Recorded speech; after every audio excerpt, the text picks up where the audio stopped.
kind of friend of mine. I consider it a friend, really. Here's a Eupholus weevil.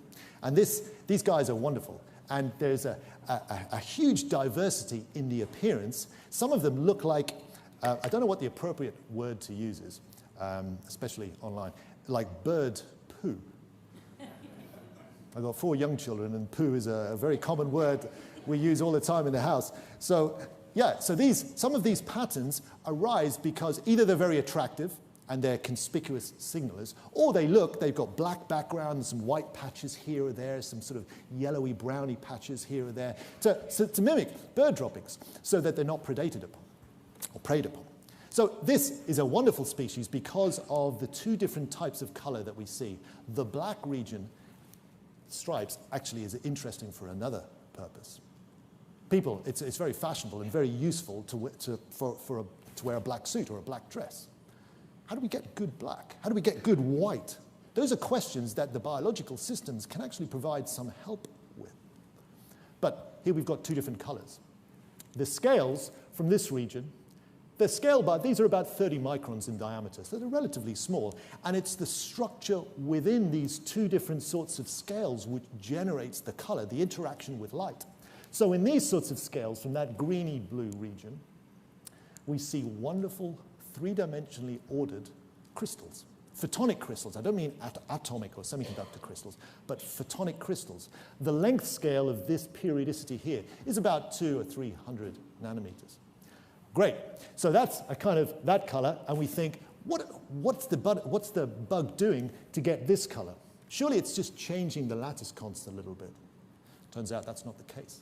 When we look at the scales from this region, we see something entirely, well, it's not entirely different, it's related, but structurally, geometrically, it's very different. Suddenly, instead of a high degree of order, we see a high degree of what you might expect to be disorder. Clearly, it's not disordered because we still get a strong color reflection. If it was disordered, we'd scatter simultaneously all wavelengths. This is sufficiently ordered. Somewhere on the sliding scale between highly ordered photonic systems and highly disordered photonic systems, somewhere along that sliding scale sits this structure and this color generation. Now, a big question was, what's the cost and what's the benefit? Well, clearly, that should give a purer color, and that, as I've intimated, should give a much sort of broader color. We have a facility in Exeter to measure the BRDF, the bidirectional reflection distribution function. If I have a sample here on the table and I shine light straight down onto it, depending on the nature of the sample, I will get light scatter into the hemisphere above this. If I could pick that hemisphere up and flatten it, it would look like a circle, and at the edge of the circle would be the horizon. So there it is. The reflection from that scale, there's the horizon, there's a 60-degree line, there's a 30-degree line, and that's a 5-degree line. The highly periodic structure gives pure color, and it gives a narrow reflection angle. That might be a benefit. It might be a cost if you want broad visibility. But this relatively disordered system, the color purity it produces is much reduced, but then the scattered angle is increased. So it's a trade-off. It's a balance. And by looking at some of these systems, we can start to get a feel for the cost and the benefit of moving from ordered photonic systems, colored systems, towards disordered systems.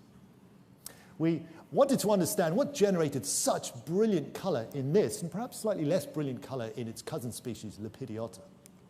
And the scales are tremendously white, reminding me of when I used to go, before kids, skiing in France. The roof tiles of these French French houses were just like this in my early memory. So let's take one of these scales and damage it and have a look underneath and just see what we see. Inside the scale, we see a scattering structure that is truly disordered.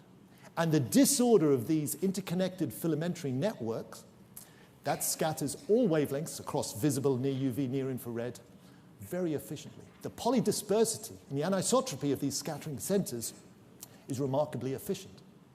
And the efficiency specifically lies in the filling fraction. How packed are these scattering centers? Well, they're not very packed. There's a lot of air. The light gray in here is air, and that is responsible for the bright whiteness, the brilliant whiteness that we see. So that pretty much leads me to the end, and I think I'm bang on 30 minutes. I've got a couple of short summary slides, the first one of which, I've got a lovely video in the background that I'd like to try to start. There it is. So what message should we take home from this? I'd like to draw up a set of rules that we might refer to with respect to smart clothing in biological systems.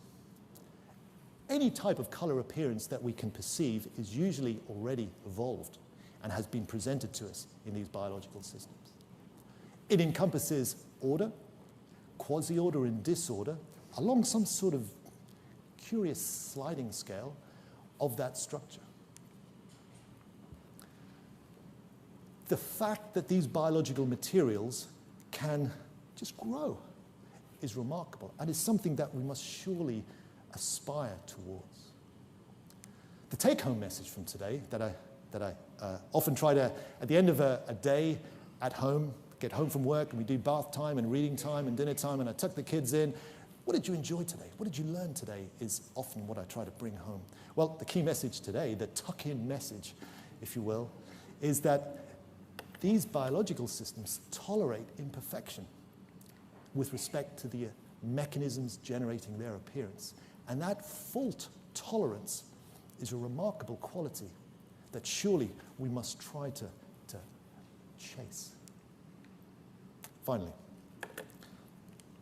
lots of